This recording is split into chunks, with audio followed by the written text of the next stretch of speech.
அண்ணே, எப்படி இருக்கீங்க? எங்க என்ன பண்றீங்க? நான் நல்லா இருக்கேன் திவ்யா. நேத்து நைட்டு எங்க அப்பாக்கு திடீர்னு நெஞ்சுவலி வந்துருச்சு. அச்சச்சோ, அப்புறம் என்னாச்சு? எனக்கு உடனே கிருஷ்ணமால் மருத்துவமனை ஞாபகத்துக்கு வந்துச்சு. உடனே இங்க கூட்டிட்டு வந்துட்டேன். நல்ல வேளை அந்த இரவு நேரத்துல கூட எல்லா டாக்டரும் இருந்தாங்க. தாமதிக்காம எங்க அப்பாக்கு அவசர சிகிச்சை கொடுத்தாங்க. அப்படியா? இப்போ எப்படி இருக்காங்க? இப்ப நல்லா இருக்காங்க. இதயத்துல 2 இடத்துல அடைப்பு இருக்குன்னு சொன்னாங்க. உடனே ஆஞ்சியோபிளாஸ்டி சிகிச்சை பண்ணணும்னு சொல்லிருக்காங்க. என்ன ஆஞ்சியோபிளாஸ்டியா?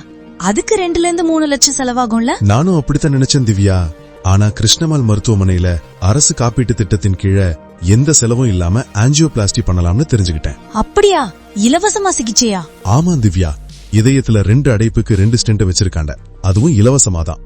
அது மட்டும் இல்ல, இங்க இருக்கிற இருதய சிகிச்சை பிரிவுல 4 அடைப்புகள் கொண்ட நோயாளிக்கு 4 ஸ்டென்ட் வெற்றிகரமா பொருத்தி சாதனை பண்ணிருக்காங்க. ஆமா திவ்யா, நீங்க இங்க எங்க அம்மாக்கு கர்ப்பப்பையில பிரச்சனை இருக்கு, அறுவை சிகிச்சை பண்ணணும்னு சொன்னாங்க. அதுக்காக தான் இங்க கூட்டிட்டு வந்திருக்கேன். நாங்களும் இங்க அரசு காப்பீட்டு திட்டத்துல இலவச சிகிச்சை எடுத்துக்கலாமா? கண்டிப்பா திவ்யா. கர்ப்பப்பை அறுவை சிகிச்சை மட்டும் இல்ல, இங்க கல் அடைப்பு, எலும்பு முறிவு, பித்தப்பை கல், டயாலிசிஸ் மாதிரி பெரிய சிகிச்சைக்கு கூட அரசு காப்பீட்டு திட்டத்துல இலவசமா சிகிச்சை கொடுக்கறாங்க. அது மட்டும் இல்லாம தமிழ்நாடு அரசு நம்மை காக்கும் 48 திட்டமும் கிருஷ்ணமால் மருத்துவமனையில இருக்கு. நம்மை காக்கும் 48 திட்டமா? அப்படின்னா என்ன?